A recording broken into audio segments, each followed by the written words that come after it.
Hazrat Abu Hurairah ரலியல்லாஹு அன்ஹு அவர்கள் அறிவிக்கின்றார்கள், மஸ்ஜிதுகளுக்கு என முளைக்குச்சிகள் இருக்கின்றன. எவர்கள் அதிகமாக பள்ளிவாசல்களில் ஒன்று கூடுகின்றார்களோ அவர்கள் மஸ்ஜிதுகளுடைய முளைக்குச்சிகள். மலக்குமார்கள் அவர்களோடு உட்காருகின்றார்கள்.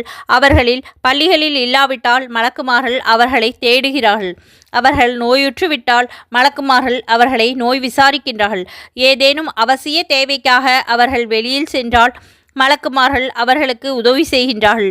மஸ்ஜிதுகளில் அமர்ந்திருப்பவர்கள் 3 பலன்களில் ஒரு பலனை பெற்றுக்கொள்கின்றார்கள்.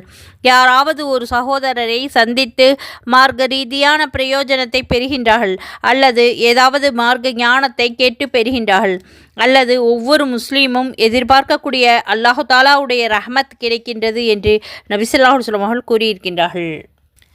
இதை போன்ற ஹதீஸ்களை தெரிந்து கொள்ள பிளேலிஸ்டில் சென்று நமது மற்ற பயான்களையும் பார்த்து பயனடையுங்கள். அஸ்ஸலாமு அலைக்கும் வரஹ்மத்துல்லாஹி